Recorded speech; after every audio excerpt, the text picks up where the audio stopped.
Hey everyone, and welcome back to the channel.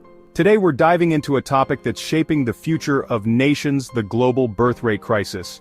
It's a pretty big deal, with far-reaching implications.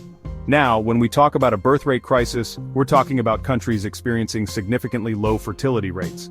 Meaning, on average, people are having fewer children than needed to replace the existing population. This trend can lead to a whole bunch of challenges, from shrinking workforces to aging populations and strains on social safety nets.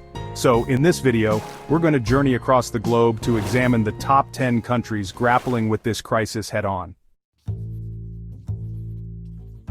Our first stop takes us to East Asia, to the bustling, tech-savvy nation of South Korea. South Korea has been making headlines for its record-low fertility rate, plummeting to an astonishing 0.78 in 2022. You need a fertility rate of around 2.1 to maintain a stable population. But why is this happening in South Korea? It's a complex mix of factors including modern life pressures. Think soaring housing costs, particularly in urban centers like Seoul. Imagine trying to raise a family in a cramped apartment. And then there's the intense work culture. South Koreans work notoriously long hours. On top of that, there's the rising cost of education. All of these factors combined make having children a financially daunting prospect. Our next stop takes us to another East Asian powerhouse, Japan. Japan has been grappling with a declining birth rate for decades. In 2022, it stood at around 1.34, which is higher than South Korea's, but still significantly below the replacement level. One of the most pressing consequences of this long-term trend is Japan's rapidly aging population. Fewer babies being born today means fewer young people entering the workforce in the future. This creates a demographic imbalance with a shrinking pool of working-age individuals supporting a growing elderly population.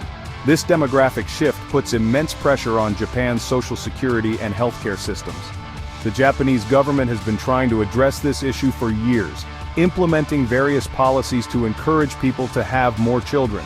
However, progress has been slow, and the birth rate remains stubbornly low. Our next destination is the Southeast Asian city-state of Singapore, known for its economic prosperity and efficiency. But even this tiny nation, often touted as a model of development, isn't immune to the global birth rate crisis. In 2022, Singapore recorded a fertility rate of around 1.05, placing it among the lowest globally. Similar to South Korea, the high cost of living plays a significant role. Singapore is one of the most expensive cities in the world, and raising children in such an environment can be incredibly costly. Then there's the intense focus on education and career achievement that permeates Singaporean society. Young people facing immense pressure to succeed may delay or forego starting families to focus on their careers. The government has implemented various measures, such as financial incentives and expanded childcare subsidies, to encourage couples to have more children. However, these measures have yet to produce a significant and sustained increase in the birth rate. Chapter 4. Italy, a perfect storm of economic and cultural shifts. From Asia, we now journey to Europe, specifically to Italy, a country renowned for its rich history, art, and culture. But beneath the surface of this vibrant nation lies a demographic challenge, a persistently low birth rate. In 2022, Italy's fertility rate stood at around 1.24, far below the replacement level. This decline has been attributed to a complex interplay of economic and cultural factors. Italy has been grappling with economic stagnation and high youth unemployment for years. This uncertain economic climate makes it challenging for young people to feel financially secure enough to start families. Adding to the economic anxieties is the lack of affordable childcare options. Italy's childcare system is often criticized for being inadequate and expensive, making it difficult for parents, particularly mothers, to balance work and family life. The Italian government has implemented various policies to address the issue, including financial incentives for families and investments in early childhood education. Chapter 5. Spain, a tale of youth, unemployment, and housing woes. Spain, known for its vibrant culture, faces a low birth rate and high youth unemployment. In 2022, the fertility rate was 1.23, below replacement level. Youth unemployment is a major concern, making financial stability difficult. High housing costs in cities like Madrid and Barcelona add to the challenge. Chapter 6. Germany, an aging workforce and the allure of urban life. Our next stop takes us to the heart of Europe, to Germany, an economic powerhouse known for its precision engineering, rich cultural heritage, and commitment to social welfare. However, even Germany, with its strong economy and social safety net, isn't immune to the demographic shifts sweeping across the developed world. In 2022, Germany's fertility rate stood at around 1.53, which, while higher than some of the other countries we've discussed, still falls below the replacement level. One of the most significant consequences of this trend is the aging of Germany's workforce. With fewer babies being born, there are fewer young people entering the workforce to replace those retiring. This creates a demographic imbalance with a shrinking pool of working-age individuals supporting a growing elderly population. This imbalance puts a strain on Germany's social security and healthcare systems. Our demographic journey now takes us to the world's most populous nation, China. China has long grappled with the challenges and opportunities presented by its immense population.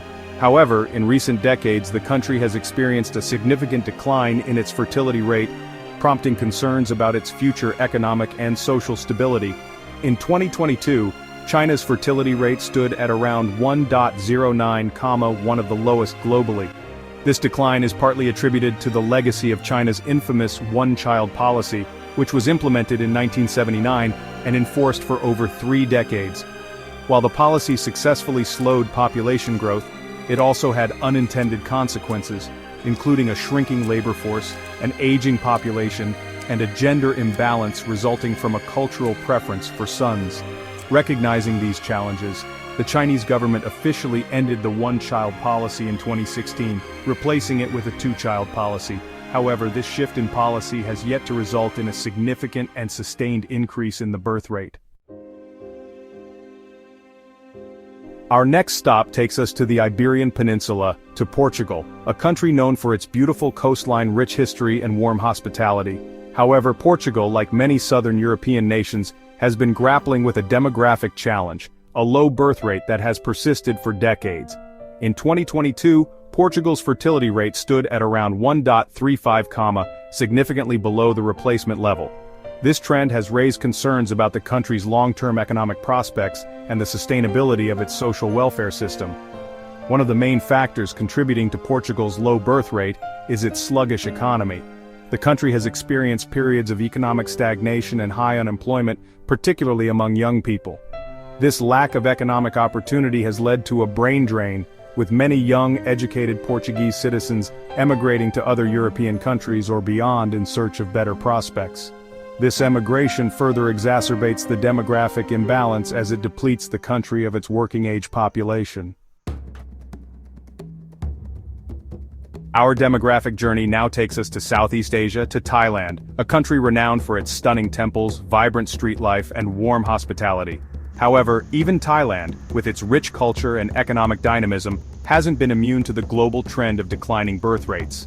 In 2022, Thailand's fertility rate stood at around 1.15, significantly below the replacement level.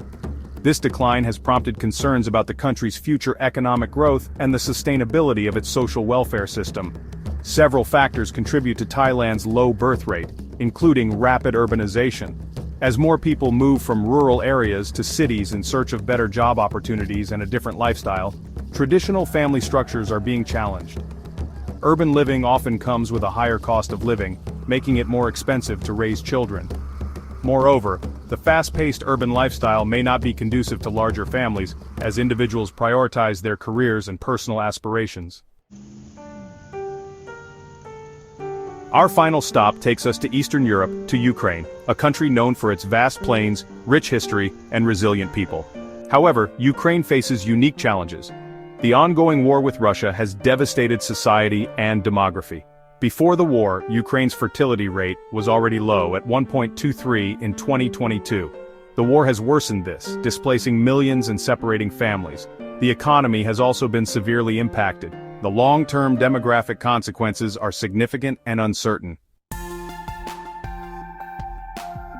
As we've seen, the global birth rate crisis is a complex issue with far-reaching consequences. From shrinking workforces to aging populations and strained social safety nets, the challenges are significant and require comprehensive solutions. Governments worldwide are exploring a range of measures to address this crisis, including financial incentives for families, expanded childcare support, policies promoting work-life balance, and efforts to make housing more affordable. However, there is no one-size-fits-all solution. Addressing this crisis requires a multifaceted approach that takes into account the unique cultural, economic, and social contexts of each country. It requires a commitment to investing in families, supporting women in the workforce, and creating societies that value both individual aspirations and the well-being of future generations. Don't forget to like, share, and subscribe to our channel for more insightful content. See you next time.